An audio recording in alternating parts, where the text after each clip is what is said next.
Assalamualaikum warahmatullahi wabarakatuh. Nama saya Ainul Martia dengan NIM 21129003. Baiklah, di sini saya akan menjelaskan materi tentang Pancasila sebagai sistem filsafat. Yang pertama yaitu kita masuk kepada konsep dan urgensi Pancasila sebagai sistem filsafat.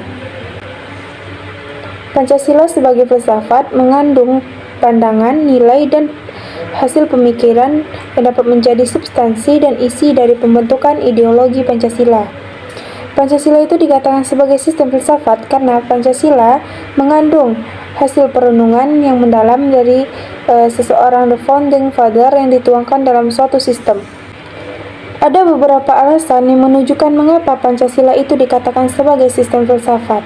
Yang pertama yaitu dari Nur Bakri yang menjelaskan mengapa Pancasila itu dikatakan sebagai sistem filsafat. Karena Pancasila itu merupakan hasil perenungan dari para tokoh kenegaraan Indonesia, di mana hasil perenungan tersebut yang dimaksudkan untuk merumuskan dasar negara yang akan merdeka.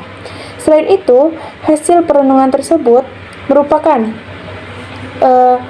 suatu sistem kefilsafatan karena telah memenuhi ciri-ciri berpikir kefilsafatan.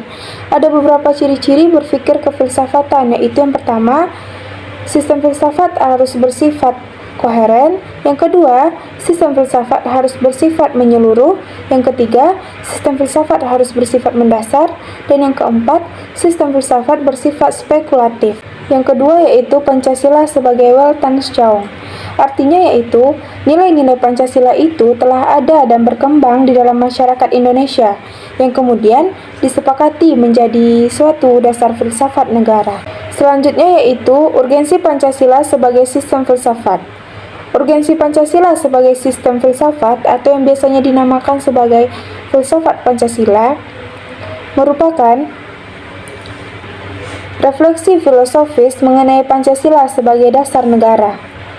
Sastra Pratedia menjelaskan makna Pancasila filsafat sebagai berikut.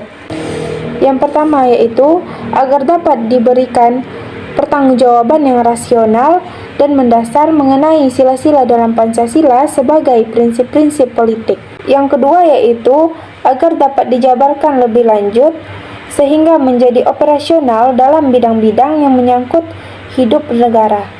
Yang ketiga, agar dapat membuka dialog dengan menghasilkan perspektif baru dalam kehidupan berbangsa dan bernegara.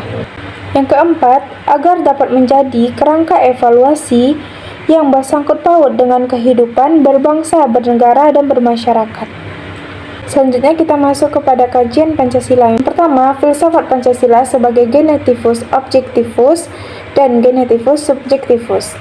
Pancasila sebagai genetivus objektivus artinya nilai-nilai Pancasila yang dijadikan sebagai objek yang dicari landasan filosofisnya berdasarkan sistem-sistem dan cabang-cabang filsafat yang berkembang di Barat.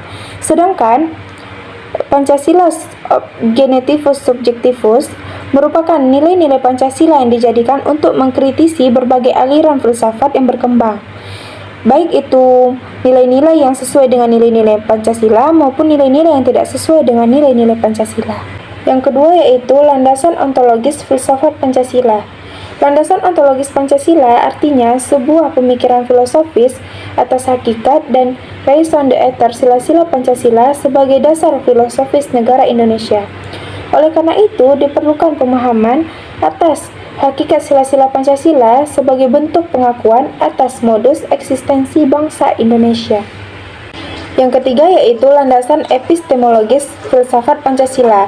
Epistemologi adalah cabang filsafat pengetahuan yang membahas tentang sifat dasar pengetahuan, kemungkinan, lingkup, dan dasar umum pengetahuan.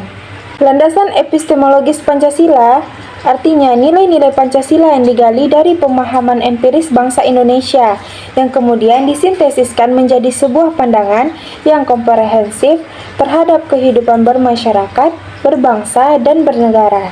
Yang keempat yaitu landasan aksiologis Pancasila.